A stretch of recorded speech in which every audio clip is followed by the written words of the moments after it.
It's 1975. A young engineer named Steve Sasson at Kodak invents something revolutionary, a camera that captures images without a film.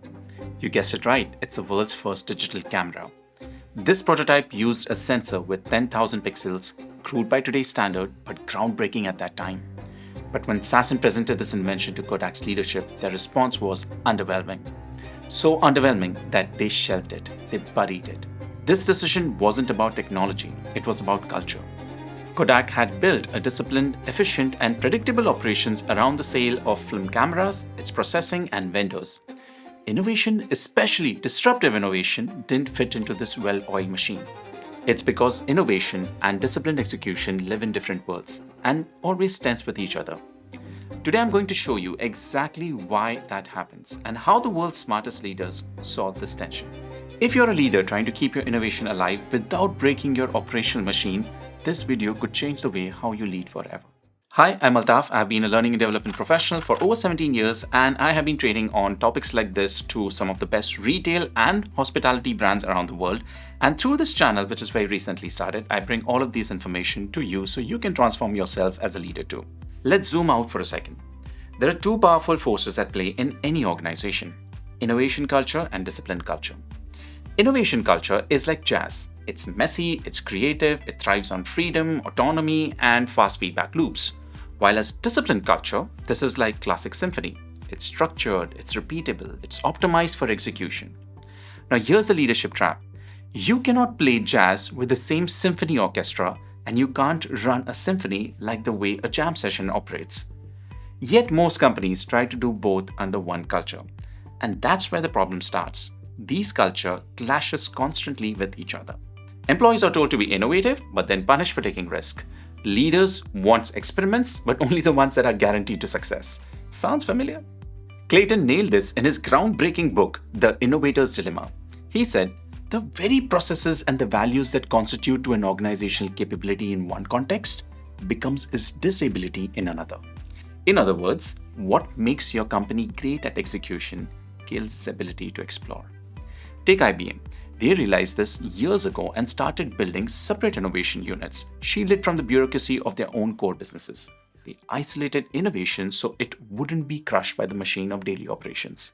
Jim Collins also offers great advice on the subject. He calls it preserve the core and stimulate the progress.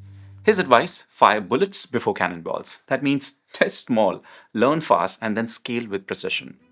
Let me take you back to World War II. The US had a goal: build the atomic bomb before the enemy. The result? Manhattan Project. Arguably the most intense innovation sprint in human history. The scientists worked in a loose, structured, autonomous bubble. They had full freedom to explore ideas, challenge each other, and push boundaries. Meanwhile, the military managed logistics and execution, rigid, hierarchical, and ruthlessly efficient. Peter Drucker later described this as one of the most brilliant leadership setups ever. Autonomy at the edges, discipline at the core. Why did it work? Because innovation was protected from bureaucracy, but not disconnected from the larger purpose. And this balance created a historical breakthrough. Now you're probably wondering, how can you apply this to your modern-day companies? Enter Ambidextrous Organization. This concept, pioneered by Charles O'Reilly and Michael Tushman, is absolute gold. So what do ambidextrous organizations do? Well, first, they separate the innovation units from the core execution units. They let the innovation team move fast, take risks, and break things. And then senior leadership bridge between the two, integrating learning and scale what works. Apple does this brilliantly. Special project teams operate like startups inside Apple, free from the corporate gravity, and even Google restructured entire alphabet so it could experiment with moonshot ideas without derailing the core product of search. This is in theory. This is strategy in action. Now, let's make this real for you. Here's how you become an ambidextrous leader. Separate innovation from operations. Create distinct innovation teams. Give them freedom, budget, and the psychological safety. Let them be labeled weird by the rest of the organization. Let them try 100 things. Fail fast without disturbing your core operations. Don't even measure them with the same KPIs as you do for your operation team. Step 2. Protect this team from bureaucracy. Innovation dies in committees. Shield these teams from red tape. Empower them to move fast, even if that means failing fast. Set up innovation reviews. Focus on learning, not ROI from this team. and reward experimentation and failure. And step 3, integrate at the top. As a leader, you must act as a bridge between both these worlds. Regularly connect with your innovation team's insight with your operational goals. This isn't delegation, it's orchestration of these two worlds together. So here's the big truth. Innovation needs jazz and execution needs symphony. And you as leader need both. Great companies don't compromise between them. They design for both. From Manhattan Project to Apple innovations and Google moonshot ideas.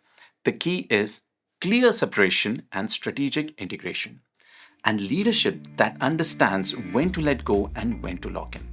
Alright, here's your challenge as a leader. Identify one project in your company that deserves an exploration unit. Create a sandbox around them, free from all your current KPIs.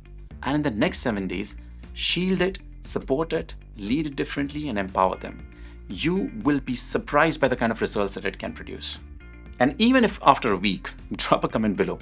What was one part of your business that you know that you need jazz and not symphony? I reply to everyone in the comments. And don't forget to like, subscribe, and hit the bell. We've got more leadership innovations and organizational mastery coming your way. Super thanks to all those who have recently started this journey with me, and I hope you're applying these nudges in your daily actions. I will see you in the next one.